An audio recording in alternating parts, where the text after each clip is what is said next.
जय श्री कल्की माधव, जय श्री जगन्नाथ। मैं हूँ आपका अपना मित्र, भाई, बंधु, सखा और कल्की भगवान का एक तुच्छ सेवक। जैसा कि आज आपने हमारे यूट्यूब वीडियो के थंबनेल में देखा, एक बहुत ही महत्वपूर्ण वीडियो और बहुत दिन से प्रतीक्षित वीडियो हमारे जो कल्की भगवान के भक्त हैं और जो हमारे भाई हैं, हमारी बहनें हैं, उन सब के लिए आज बहुत ही महत्वपूर्ण वीडियो होने जा रही है। वीडियो के अंत तक आप बने रहेंगे तो बहुत कुछ सीखने को मिलेगा।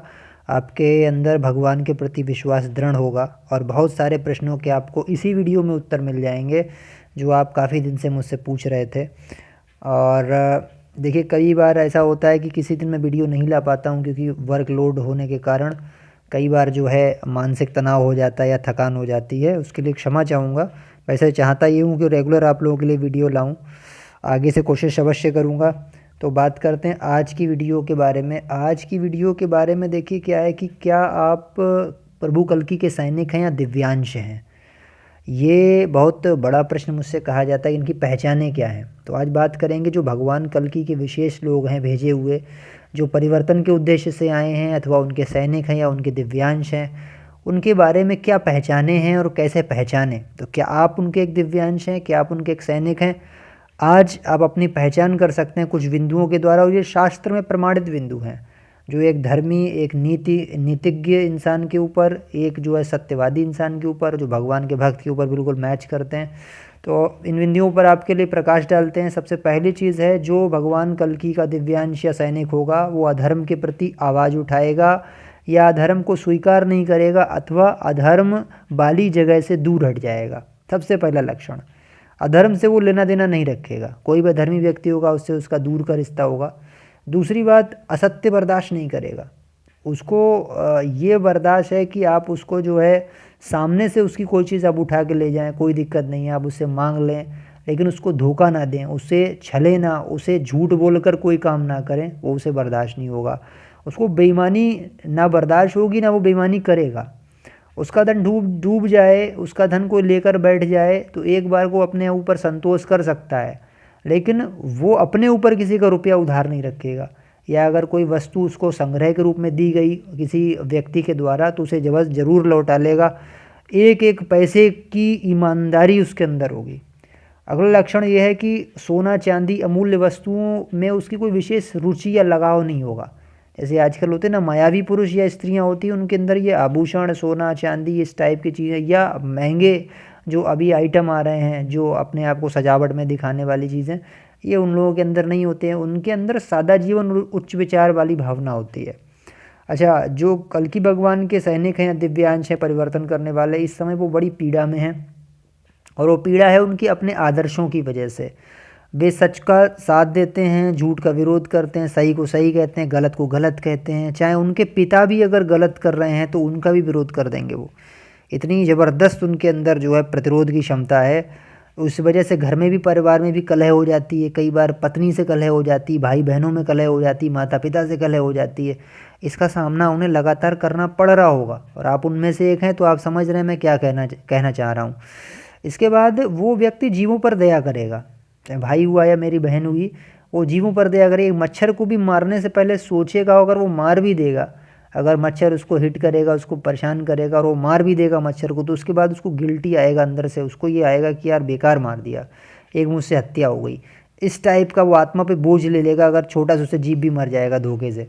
उसके बाद वो व्यक्ति भोगवाद से अब ऊब गया है। जितने भी कल्की भगवान के दिव्यांश हैं, मेरे भाई बहन हैं, वो ऊब गए हैं भोगवाद से। अब उनको इस सब में वो नहीं आता है कि आपको भौतिकता में जाना है, डीजे डिस्को पार्टी फंक्शन है ना, ब्यूटी पार्लर्स या ऑर्नामेंट्स, इन सब से वो ऊब चुका है। भोगवाद की अति से ऊब गया है। वो एक सादा भोजन करना चाहता है, सादा कपड़े पहनना चाहता है, एक सादा से मकान में रहना चाहता है। उसको मकान में बहुत ज़्यादा सोफ़ा सेट, अलग अलग वैरायटी ऑफ टाइप के जो है डिज़ाइन की चीज़ें, फैशन की चीज़ें, ये सब पसंद नहीं आएंगी उसको। महंगे महंगे आइटम पसंद नहीं आएंगे। वो एक अपना काम चला रहा है, गुजर बसर कर रहा है, भले ही वो पैसे वाला है, फिर भी सादा है वो। अगर उसको पड़ोस में ही जाना है तो वो पैदल जा सकता है। वो ज़रूरी नहीं कि उसके लिए कार या बाइक निकाले, वो पैदल पैदल जाएगा। उसको कोई मतलब इस टाइप की चीज़ देख के नहीं लगेगी। समाज का व्यक्ति नहीं कह सकता कि इसके अंदर अहम है या इसके अंदर कुछ ऐसी चीज़ है जो ये अपने आप का दिखावा करता है। दिखावे की भावना से वो व्यक्ति बिल्कुल दूर हो जाएगा और अरुचि होगी उसे दिखावे से। अच्छा, उसके बाद अगला लक्षण है कि वो हरे पेड़ कभी नहीं काटेगा। प्रकृति रक्षा के लिए प्राकृतिक जगहों पर जाने में उसकी विशेष रुचि होगी। उसको नदी, झील, पहाड़, झरने, पेड़ पौधे, बाग बगीचे ये बहुत पसंद होंगे। और ये भावना उनके अंदर बचपन से होगी, अब देखना बचपन से भावना होगी। उनको ये चीज़ें बहुत पसंद होंगी, प्राकृतिक जगहें। और जो प्रकृति को दूषित करने वाले, काटने वाले, नष्ट करने वाले लोग, उन पर उन्हें क्रोध भी आएगा, उसको वो गलत कहेंगे उन चीज़ों को। और ये व्यक्ति जो होते हैं वो भगवान की साधना करते हैं तो जो है उनको लगता है कई बार कि जैसे उनकी साधना अगर छूट जाए, एक दिन उनका गैप हो जाए, तो उनको लगेगा भाई मेरा कुछ छूट गया है आज। मतलब एक अभाव सा लगेगा अंदर से कि मेरी साधना आज हो नहीं पाई। मैंने सब सारे काम कर लिए आज, मैंने अपने घर वालों के लिए काम किए, समाज के लिए कार्य किया, अपनी जॉब के लिए करा, लेकिन आज मैं साधना नहीं कर पाया। तो बहुत अंदर से दुख, एक क्षोभ की भावना प्रकट होती है कि आज मेरा छूट गया। अच्छा, फिर ये लोग अब प्राकृतिक व्यवस्था चाहते हैं। ऐसे लोग चाहते हैं कि काश हमारा पुराना ज़माना आ जाता। ये भावना उनके अंदर ज़रूर होगी, वो प्राकृतिक व्यवस्था। अरे हमारी चाची और चाचा लोग थे, वो ऐसे ऐसे बैल पालते थे, वो जो है हमारे यहाँ खेतों में ऐसे ऐसे काम होता था। हमारे जो है ये पेस्टिसाइड और जो यूरिया इस समय डल रही है, ऐसा नहीं था। हमारा वो बहुत अच्छा समय था, बहुत अच्छा दौर था। भले ही हम लोग झोपड़ियों में रहते थे, बट बड़ा बड़ा प्रेम था हमारे भाई बहनों में आपस में। इस टाइप की वो बातें करते हैं। वो पास्ट में जीते हैं, और पास्ट भी प्राकृतिक पास्ट वाला जो उनका होता है कि हम बगीचे में जाते थे, बगीचे में बड़ी छायादार वृक्ष होते थे, आज इतना ग्लोबल वार्मिंग आदमी ने कर दिया है। इस टाइप का उनके अंदर एक आकांक्षा रहती है कि आगे आने वाले समय में वही प्राकृतिक व्यवस्था लौट कर आए। तो ये चीज़ उनके अंदर होती है। और फिर क्या होता है कि इस समय जो कल्कि के दिव्यांश हैं या सैनिक हैं, उनको ये लग रहा है कि भगवान उनकी मदद नहीं कर रहे हैं। आप देखेंगे वो बड़े बेचारे निराश हैं, चाहे उनको आर्थिक समस्याओं ने घेरा है, शारीरिक समस्याओं ने, या जो है मानसिक समस्याओं ने, मानसिक पीड़ाओं ने घेरा है। लेकिन इसी के साथ वो भगवान को छोड़ भी नहीं रहे हैं। कहीं ना कहीं बीच भंवर में डोल रहे हैं कि उनको लग रहा है कि भगवान मदद भी नहीं कर रहे हैं, बट उनको छोड़ भी नहीं सकते। उनको ये भय भी है कि मैं भगवान को छोड़ दूंगा तो मेरी दुर्गति हो जाएगी, या मैं जो है 84 लाख में चला जाऊंगा, मोक्ष प्राप्त नहीं कर पाऊंगा। इस तरह की भावना उन्हें बनी रहती है। तो ईश्वर की जो है और हमेशा वो आकर्षित रहते हैं। अच्छा, ऐसा होता क्यों है? ये परीक्षा का समय चल रहा है। कली जो है उन लोगों को ज़्यादा सुख दे रहा है जो लोग आगे जाके विनाश में या परिवर्तन में मरने वाले हैं।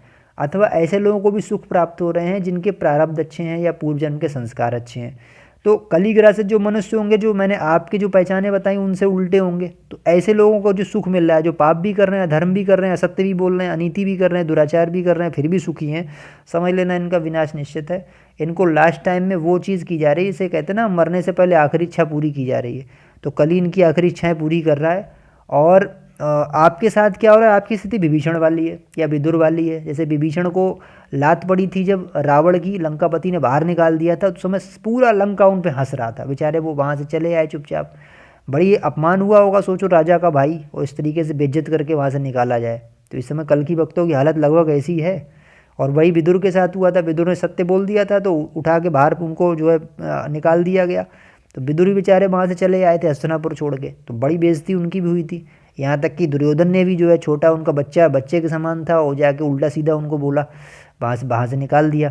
तो ये स्थिति इस समय है। मानसिक पीड़ा, आर्थिक पीड़ा या शारीरिक पीड़ा, ये सब बनी हुई हैं।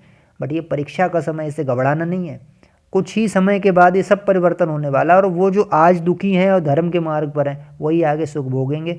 जैसा कि महाभारत में हुआ, जैसा कि रामायण में हुआ, विभीषण या विदुर जी के साथ हुआ, वही लोग बचे थे पूरे महाविनाश के बाद। और वही फिर राजा बनाए गए, या वही राजाओं के मतलब मुख्य सलाहकार बनाए गए। आप देखिए, वो हिस्ट्री हमारी रिपीट करती है अपने आप को, इतिहास अपने आप को दोहराता है।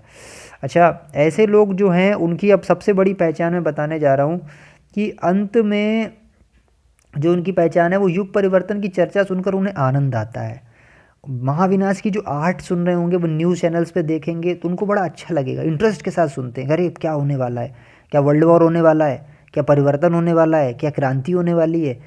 इसका मतलब ये नहीं कि वो मृत्यु देखना चाह रहे हैं कि सब लोग मर जाएं, ऐसा नहीं है। उनके अंदर बदलाव वो देखना चाह रहे हैं। वो ये चाह रहे हैं कि इतना अधर्म बढ़ गया है, अब थोड़ा बहुत सफाया जरूरी है धर्म का। उनके अंदर ये भावना है। और वो जो है परिवर्तन की चर्चा सुनकर खुश होंगे। महाविनाश की चर्चाएं सुनकर उनको सुख प्राप्त होता है कि चलो कम से कम इस बहाने परिवर्तन तो हो रहा है।